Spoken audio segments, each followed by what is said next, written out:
इस भीषण एक्सीडेंट के जो बीज हैं वो आज से 11 साल पहले तब बो दिए गए थे जब इस एयरक्राफ्ट को मैन्युफैक्चर किया गया था बोइंग द्वारा। और इस फैक्ट का सबूत इस बात से मिलता है कि बोइंग के मॉडर्न जेट्स में हो रही खामियां और मैन्युफैक्चरिंग डिफेक्ट्स को लेकर के बार बार सवाल उठाए गए हैं पिछले 15 सालों में। और ऐसा सवाल उठाने वाले लोग कोई बाहरी नहीं थे बल्कि बोइंग के खुद के एम्प्लॉइज थे। ऐसे एम्प्लॉइज को हम विसल ब्लोअर बोलते हैं। और इन्हीं में से एक बहुत ही फेमस बोइंग विसल ब्लोअर की कहानी आज हम आपको बताएंगे। ये कहानी है जॉन बार्नेट की। जॉन बार्नेट एक बहुत ही फेमस एयरक्राफ्ट इंजीनियर थे जिन्होंने पहले यूएस आर्मी में काम किया, यूएस एयरफोर्स में उन्होंने कुछ मेजर जेट्स पे काम किया, उन्होंने यूएस के स्पेस प्रोग्राम में काम किया और अल्टीमेटली उन्होंने बोइंग को ज्वाइन किया एज अ क्वालिटी इंस्पेक्टर। 2010 में उन्होंने बोइंग में अपना करियर शुरू किया। बोइंग के साउथ कैरोलिना एक स्टेट है यूएस में, उसके प्लांट में। और साउथ कैरोलिना का ये प्लांट दुनिया के one of the biggest aircraft manufacturing plant में से एक गिना जाता है। और इसी प्लांट में बोइंग 787 ड्रीम लाइनर को बनाया जाता है। शुरू में सब कुछ नॉर्मल था, लेकिन शीघ्र जॉन ने यह देखा कि कुछ ऐसी चीजें हो रही हैं इस प्लांट में जो उनको एकदम शॉक्ड छोड़ रही हैं। और जॉन ने डिसाइड किया कि ये सारी चीजें वो अपने सीनियर मैनेजमेंट और बोइंग की टॉप लीडरशिप को तुरंत रिपोर्ट करें कि ये जो गिरता क्वालिटी स्टैंडर्ड है ये एक ऐसा इशू है जिसके बारे में कुछ अर्जेंटली करना आवश्यक है। उन्होंने बताया कि बोइंग के एयरक्राफ्ट मैन्युफैक्चरिंग में जो मेटल शेविंग्स यानी मेटल का बुरादा होता है उसको बिना साफ किए इलेक्ट्रिकल वायरिंग के ऊपर छोड़ दिया जाता है।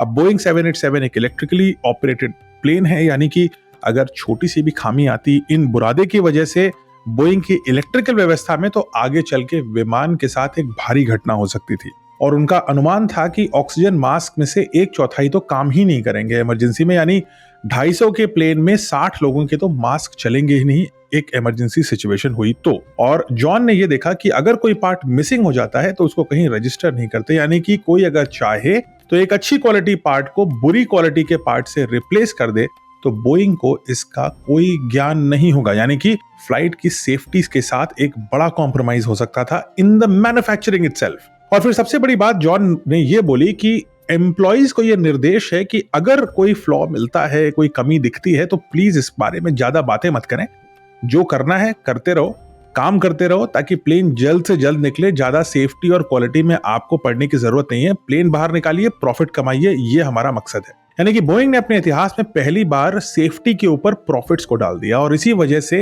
ये जो प्लेन के सेफ्टी स्टैंडर्ड्स हैं उनके ऊपर बड़ा सवालिया निशान निकलना शुरू हो गया। जब जॉन ने ये बात अपनी सीनियर मैनेजमेंट से बोली तो सीनियर मैनेजमेंट ने उनको चुप करने का निर्देश दिया, लेकिन जॉन रुकने वाले नहीं थे। वो एक आर्मी में काम किए हुए सोल्जर थे। तो 2017 में उन्होंने एक फॉर्मल कंप्लेंट लिखी अमेरिका की गवर्नमेंट को, जिसको हम बोलते हैं फेडरल एविएशन एडमिनिस्ट्रेशन यानी FAA।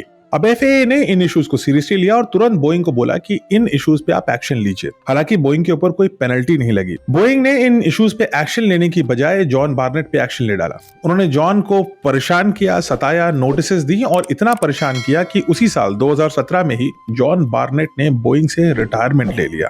लेकिन रिटायरमेंट लेने के बाद भी जॉन बार्नेट ने अपना संघर्ष रोका नहीं और अपनी आवाज को दबने नहीं दिया। 2019 में पहली बार जॉन बार्नेट ने अपनी रिपोर्ट को पब्लिक कर दिया और मीडिया में चले गए। जॉन की इसी रिपोर्ट के आधार पर नेटफ्लिक्स ने एक बहुत ही फेमस डॉक्यूमेंट्री बनाई जो आज भी वहां मौजूद है, जिसका नाम है downfall the case against Boeing. और इस डॉक्यूमेंट्री में यह एक्सपोज किया गया कि ये नए कल्चर की वजह से ही 2018 और 19 में 737 जो बोइंग का एक और विमान है 2 बार दुर्घटनाग्रस्त हुआ और सैकड़ों लोगों की जान गई। समस्या सिर्फ 737 मैक्स तक नहीं थी। अर्ली 2024 में बोइंग को एक और सेफ्टी स्केयर लगा जब अलास्का एयरलाइन का डोर प्लग एकदम ब्लो आउट कर गया मिड फ्लाइट, जिसकी वजह से एक मेजर डिजास्टर हो सकता था। और फिर 2025 जनवरी में नाइजीरिया से निकलने वाला यूनाइटेड एयरलाइंस अमेरिका का एक एयरलाइंस का विमान ऑलमोस्ट दुर्घटनाग्रस्त हो गया था। वो ड्रीम लाइनर था क्योंकि उसके इंजन फेल हो गए। जॉन ने अपनी लड़ाई जारी रखी और वो कोर्ट में जाने को तैयार थे 2024 में बोइंग के खिलाफ गवाही देने में। अब अमेरिका में अगर आप एक बड़ी कंपनी के खिलाफ गवाही देते हैं तो आप आर्थिक रूप से बैंकरप्ट हो सकते हैं। ये खतरा आपके ऊपर हमेशा मंडराता है। लेकिन जॉन की किस्मत अच्छी नहीं थी। जॉन अपनी गवाही नहीं दे पाए और विधि का विधान था या किसी का प्लान था। मार्च 9, 2024 को जॉन बार्नेट को एक गाड़ी के अंदर, अपनी खुद की गाड़ी के अंदर मरा हुआ पाया गया। वो एक होटल के बाहर थे उसी साउथ कैरोलिना स्टेट में जहां पर वो काम करते थे। उस होटल में वो इसलिए रह रहे थे क्योंकि वहां रह करके वो कोर्ट में गवाही देने वाले थे। पुलिस को उनकी लाश के साथ एक हैंडगन मिली और एक नोट मिला जहां ये लिखा था कि मुझसे अब ये और सहा नहीं जाता, बोइंग ने मुझे बर्बाद कर दिया है और आई होप कि बोइंग को इसकी कीमत चुकानी पड़े। ऑफिशियल कॉज जॉन बार्नेट की डेथ का तुरंत लिख दिया गया सुसाइड। बट क्या ये सच था? ये बात का जवाब हम आज नहीं दे सकते हैं। क्या जॉन बार्नेट ने सुसाइड किया या उनको मार दिया गया?